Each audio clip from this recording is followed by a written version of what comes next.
Good afternoon students. आज हम नए गद्य की शुरुआत कर रहे हैं। गद्य का शीर्षक है क्या निराश हुआ जाए, चैप्टर नंबर 3। तो सबसे पहले हम इस शीर्षक की चर्चा करते हैं कि जिस तरह से आज दुनिया में तरह तरह की समस्याएं पैदा हुई हैं और उसी प्रकार से लेखक हजारी प्रसाद द्विवेदी कहना चाहते हैं कि हमें जीवन में कभी निराश होने की ज़रूरत नहीं है, कि मुश्किलें और हार जीवन में आती ही रहती है। उससे निराश होना नहीं है, बल्कि उससे लड़कर जीत को हासिल करके जीवन में आशा का संचार करना है। तो यह बात इस गद्य में बताई गई है और इस गद्य का साहित्य प्रकार निबंध है और लेखक हजारी प्रसाद द्विवेदी जी हैं, जो जीवन में नए उत्साह के साथ, आशा के साथ आगे बढ़ने की बात हमें यहाँ पर दी गई है। तो हमने इस चैप्टर नंबर 3 क्या निराश हुआ जाए, इस गद्य का शीर्षक जो है उसका महत्व हमने जाना। अब हम इसके इंट्रोडक्शन की ओर जाएंगे। तो गद्य है क्या निराश हुआ जाए और साहित्य प्रकार है निबंध और लेखक हजारी प्रसाद द्विवेदी जी। तो यहाँ पर हम आपको बतलाते हैं कि जिस तरह से यहाँ पे इंट्रोडक्शन लिखा गया है उसी प्रकार आपको अपनी नोटबुक में जो आपके सामने हमने रखा हुआ है उसी प्रकार आपको आपकी नोटबुक में यह शीर्षक लगा देना है। अब उसके बाद हम लेखक परिचय की ओर जाएंगे। तो लेखक हैं हजारी प्रसाद द्विवेदी जी।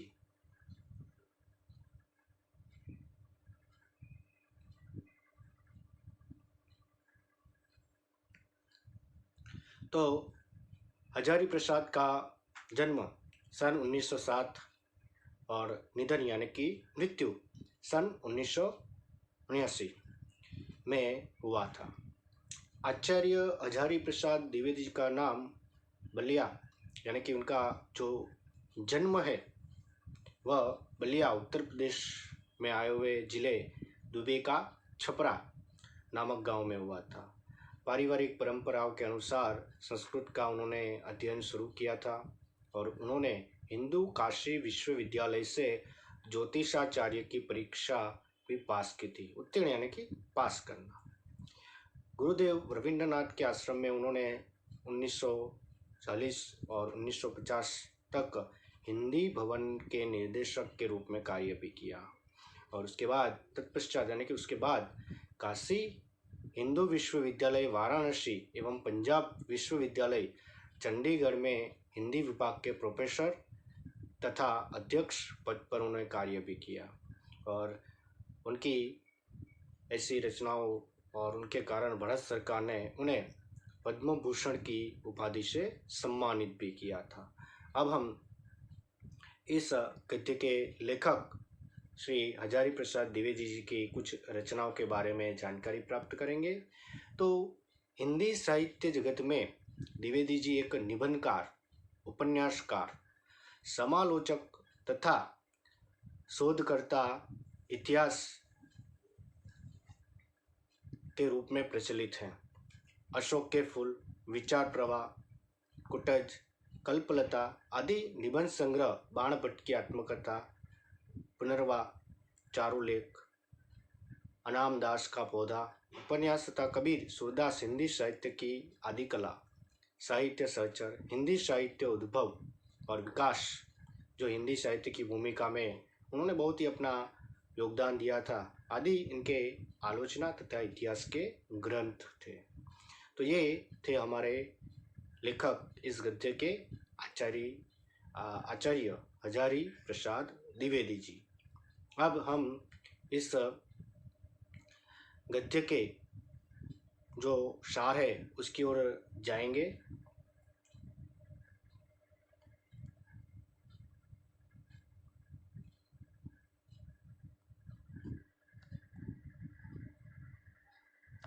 तो गद्य के सार के रूप में यहाँ पे मैंने अलग अलग टॉपिक लिखे हैं, वो भी आप अपनी नोटबुक में लिख सकते हैं और उसके द्वारा पूरा गद्य का विवरण किया गया है। तो आज का वातावरण, कि आज के वातावरण को देखकर हर एक व्यक्ति, जो भी मनुष्य है, उसमें एक प्रकार की निराशा छाई हुई है। कहीं पर न्याय नहीं मिलता, कहीं पर यह सही रीत में काम नहीं होता है, कहीं पर रोजगार नहीं है।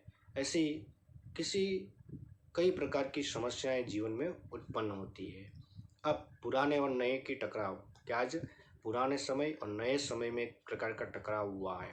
कुछ लोग पुराने में जी रहे तो कुछ नए आधुनिक परिस्थिति के साथ आगे बढ़ रहे हैं, जो पुराने को स्वीकार नहीं करते। उसके बाद है भारत का आदर्श। एक तरह से कहे तो भारत एक आदर्श देश बनने के तरफ बढ़ रहा है। आदर्श तो है ही, लेकिन उससे भी आदर्शता बनने के लिए आज धीरे धीरे प्रगति कर रहा है। आज लक्ष्य की उपेक्षा का परिणाम है। आज एक लक्ष्य को प्राप्त करना कैसे है, उसके बारे में इस गद्य में बताया गया है। लेकिन उस लक्ष्य को प्राप्त करते हुए आज भी कहते हैं कि पुराने आदर्श नष्ट नहीं हुए हैं। आज भी पुरानी चीज़ें जो है उनका उतना ही महत्व है। उसके बाद दो सुंदर कहानियाँ दी गई हैं, जिसमें टिकट बाबू की ईमानदारी है कि लेखक मुसाफरी करने के लिए वो ट्रेन से कहीं पे जाना होता है और जल्दी जल्दी में वह ज़्यादा पैसे दे आते हैं और टिकट बाबू अपनी ईमानदारी के साथ वो पैसे लौट आने आते हैं। तो वो एक छोटी सी कहानी दी गई है। और उसके बाद गद्य के अंत में एक दूसरी जो कहानी दी गई, जिसमें बस कंडक्टर की सज्जनता, यानी कि जो बस कंडक्टर है वह लेखक और उनकी पत्नी के साथ, लेखक और उनके बच्चों के साथ मुसाफरी कर रहे थे और अचानक बस खराब हो जाती है और सुनसान इलाके में आके रुक जाती है। और उसके बाद कंडक्टर कुछ कहे बिना चला जाता है। अब तब सब लोगों को लगता है कि कंडक्टर डाकुओं को बुलाने गया है और यहाँ चोरी होती है, ऐसी बातें फैलती है। तो सब लोग वो ड्राइवर को मारने की सोचते हैं।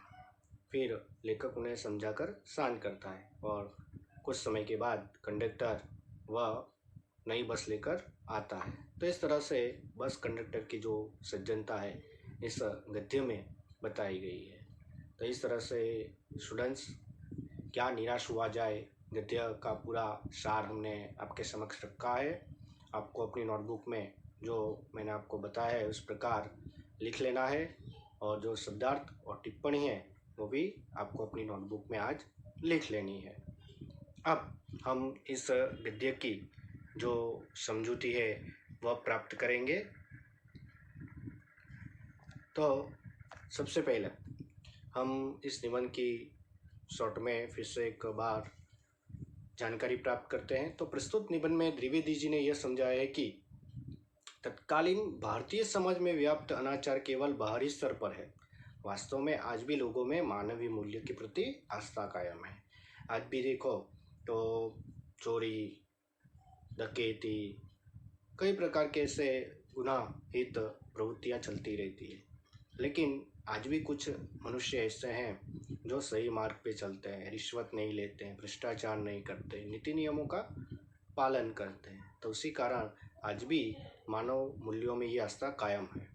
अपने जीवन में घटित कुछ घटनाओं के द्वारा यहाँ पर बताया गया है कि हमें निराश होना नहीं चाहिए, लेकिन जीवन के प्रति हमें आस्थावान बने रहना चाहिए। आज भी हम देखो तो भाई 12 साइंस हमने पास कर लिया हो, परसेंटेज थोड़े कम आए हो, फिर भी मन में एक प्रकार का रहता है कि MBBS में या किसी अलग कॉलेज में एडमिशन नहीं मिलेगा। तो निराश होने की ज़रूरत नहीं है, उसके विकल्प में दूसरा भी कोई ऑप्शन हो सकता है, उसके द्वारा भी आप आगे बढ़ सकते हैं। तो इसी के द्वारा यहाँ पर लेखक आचार्य हजारी प्रसाद द्विवेदी जी ने बहुत ही सुंदर तरीके से हमें क्या निराश हुआ जाए जो निबंध है उसकी विस्तृत जानकारी यहाँ पे दी है। तो अब हम उसकी जानकारी प्राप्त करेंगे। तो लेखक कहते हैं, मेरा मन कभी कभी बैठ जाता है। समाचार पत्रों में ठगी, डकैती, चोरी, तस्करी, भ्रष्टाचार के समाचार भरे रहते हैं। कि लेखक जब भी न्यूज़पेपर में ये ठगी, डकैती, चोरी की, तस्करी और भ्रष्टाचार के जो समाचार पढ़ते हैं तो उन्हें बहुत ही बुरा लगता है। आज भी हम देखो तो अखबारों में ऐसी खबरें बहुत ही फैली रहती है।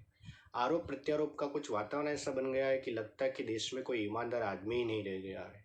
क्या देखो तो एक प्रकार से कहे तो देश में कोई ईमानदार व्यक्ति नहीं है ऐसा ही लगता है। हर जगह हर एक व्यक्ति को संदेह की दृष्टि से देखा जाता है, क्योंकि ईमानदारी नहीं रही गई है।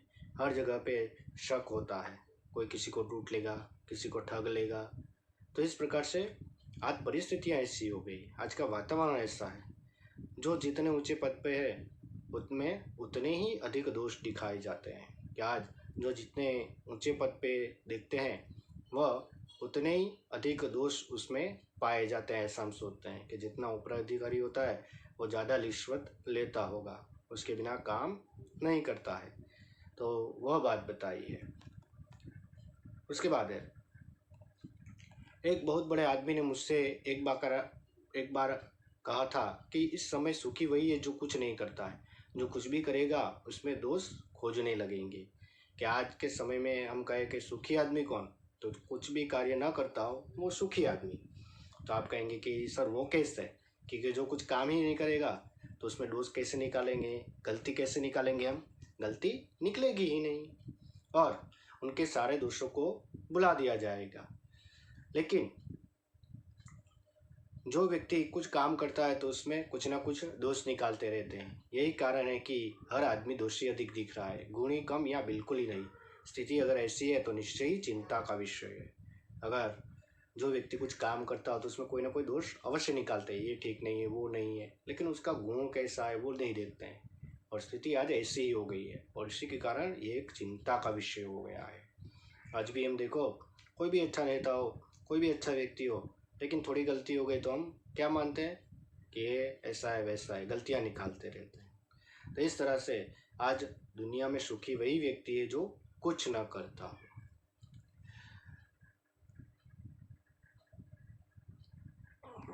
क्या यही भारतवर्ष है जिसका स्वप्न तिलक और गांधी ने देखा था? रविंद्रनाथ ठाकुर और मदन मोहन या मालवीय महान संस्कृति सभ्य भारतवर्ष की अतीत के गहरों में डूब गया है। तो एक तरीके से प्रश्न किया गया है, क्या यही भारत है, यही भारत वर्ष है जिसका स्वप्न के तिलक और गांधी ने देखा था? रविंद्रनाथ ठाकुर और मदन मोहन मालवीय ने इस महान संस्कृत सभ्य भारतवर्ष को जो बनाने की एक कल्पना की थी, क्या यह भारतवर्ष किसी अतीत के गहराओं में कहीं डूबा जा रहा है? आर्य और द्रविड़ ने हिंदू और मुसलमान, यूरोपीय और भारतीय आदर्शों की मलिन भूमि महामानव समुद्र क्या सूखी गया है? क्या आर्य और द्रविड़ सबसे पहले भारत में आई थी और उसके बाद हिंदू मुस्लिम आए और यूरोपीय और भारतीय इस आदर्शों से बनी हुई ये एक मिलन भूमि थी और इसे एक महामानव समुद्र कहा गया। क्यों? क्योंकि इन सबसे ये भारतवर्ष बना हुआ था, इसीलिए उन्हें महामानव समुद्र कहा गया। लेकिन क्या ये सूख गया है? तभी लेखक कहते हैं नहीं, मेरा मन कहता है ऐसा हो नहीं सकता। हमारे महान मनुष्यों के सपनों का भारत है और रहेगा। तो लेखक कहते कि नहीं, ऐसा नहीं हो सकता। जो हमारे महान मनुष्य है, यानी कि महान व्यक्ति जो महान हो गए हैं, पंडित मनुष्य यानी कि पंडित कहते हैं उससे, विद्वान। तो विद्वानों ने जो भारत का स्वप्न देखा है वह है और हमेशा रहेगा। आगे बढ़ते हैं कि यही सही है कि इन दिनों माहौल कुछ ऐसा बन गया है कि ईमानदारी से मेहनत करके आजीविका चलाने वाले निरीह और भोले भाले श्रमजीवी पीस रहे हैं और झूठ फरेब का रोजगार करने वाले फूल फल रहे हैं। क्या आज हम देखो तो आज माहौल ऐसा बन गया है कि ईमानदारी से जो कुछ काम करता है और आजीविका चलाने के लिए जो निरीह यानी कि अकेले व्यक्ति हैं, भोले भाले बेचारे श्रमजीवी हैं, वह पीस रहे हैं। उनको उतना पैसा नहीं मिलता है, कड़ी धूप में काम करते हैं, फिर भी उन्हें जितना मिलना चाहिए उतना मिलता नहीं है, उनका शोषण होता है। और एक और वो व्यक्ति है जो झूठ और फरेब का कारोबार करके 2 नंबर का काम करके फल फूल रहे हैं, धन संपत्ति कमा रहे हैं। आज ईमानदारी को मूर्खता का पर्याय समझा जाने लगा है कि जो ईमानदारी से काम करता है उसे मूर्ख कहते हैं। आप भी देखो तो हम सच्चाई के राह पर चलेंगे तो कोई कहेगा ये तो मूर्ख है, इससे अच्छा झूठ बोल के कुछ कर लेते हैं। सच्चाई केवल भीरू और बेबस के लोगों के हिस्से में पड़ी है। ऐसी स्थिति में जीवन के महान मूल्यों के बारे में लोगों की आस्था ही हिलने लगी है। क्या आज सच्चाई केवल भीरू यानी कि कायर, डरपोक और बेबस लोगों में ही पड़ी हुई है? अगर स्थिति ऐसी ही रही तो जीवन के जो महान मूल्यों के बारे में लोगों की आस्था है आज धीरे धीरे हिलने लगी है। आज हम भी देखो तो सच्चाई के मार्ग पर चलते चलते कुछ न मिलता हो, फिर कहते हैं इससे अच्छा है तो झूठ का ही दामन पकड़ ले और उससे हम आगे बढ़ सकते हैं। परंतु ऊपर जो कुछ दिखाई दे रहा है वह बहुत ही हाल की मनुष्य निर्मित नीतियों की त्रुटियों की देन है। क्या जो ऊपर ऊपर दिखाई दे रहा है वह मनुष्य की बनाई गई नीतियां हैं और उन्हीं की त्रुटियों की यह देन है। त्रुटियां यानी कि खामी, उन्हीं की नीतियों की यह खामी बताई जा रही है, क्योंकि मनुष्य ने ही नियम बनाए और तोड़ना भी मनुष्य ने ही सिखाया है। तो सदा मनुष्य बुद्धि नई परिस्थितियों का सामना करने के लिए नए सामाजिक विधि निषेधों को बनाती है और उनके ठीक साबित न होने पर उन्हें बदलती है। तो आज भी देखो मनुष्य ने नीति नियम बनाए और मनुष्य ने ही उन नीति नियमों को तोड़ा भी है। जब तक मनुष्य उस नियम का पालन करते हैं तब तक ठीक है भाई, लेकिन जैसे ही मनुष्य को यह नियम ठीक न लगे तो भी बदल भी देते हैं। लेकिन नियम कानून सबके लिए बनाए जाते हैं, पर सबके लिए कभी कभी एक नियम सुखकर नहीं होता।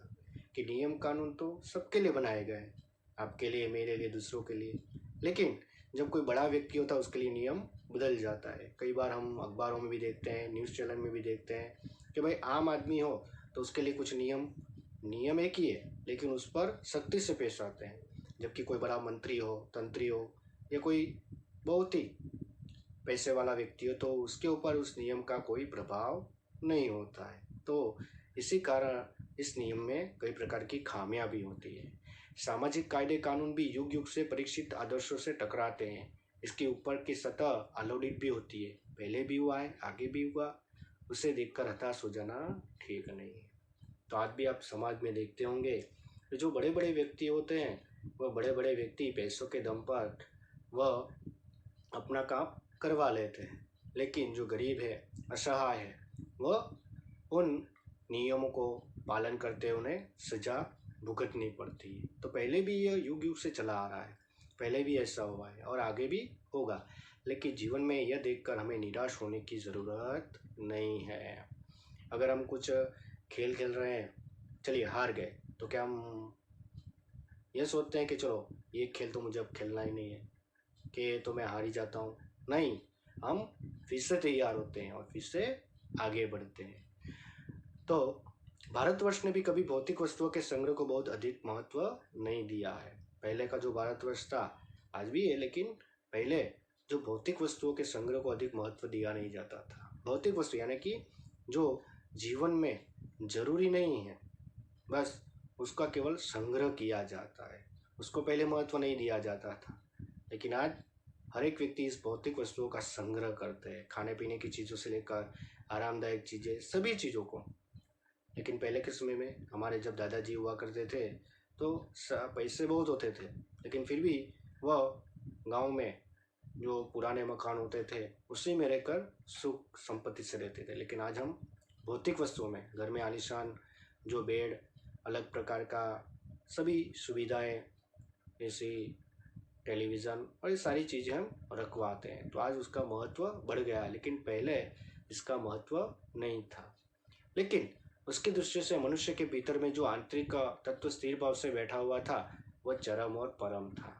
पहले मनुष्य पैसे इतने ज़्यादा नहीं थे, संपत्ति का भी लोभ नहीं था, जिसके कारण उनके आंतरिक तत्व इनकी मन के भाव एक प्रकार से चरम और परम, एक प्रकार से शांति थी।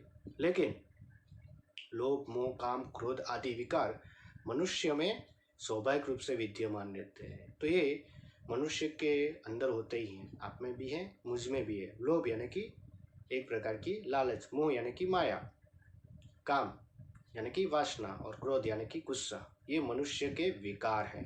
परीक्षा में आपको 1 मार्क्स के लिए प्रश्न पूछा जाता है कि मनुष्य में कौन कौन से विकार हैं, तो आपको अंडरलाइन कर लेना है, लोभ, मोह, काम, क्रोध, ये विकार मनुष्यों में स्वाभाविक रूप से विद्यमान रहते ही हैं, मुझ में भी हैं और आप में भी हैं। पर उन्हें प्रधान शक्ति मान लेना और अपने मन से तथा बुद्धि के इशारे पर छोड़ देना वह निकृष्ट आचरण है। तो इनको हमें प्रधान शक्ति नहीं मानना है, लेकिन उससे मन से कंट्रोल करना पड़ेगा। तो स्टूडेंट्स, यहाँ तक हम इस गद्य में अभ्यास करेंगे।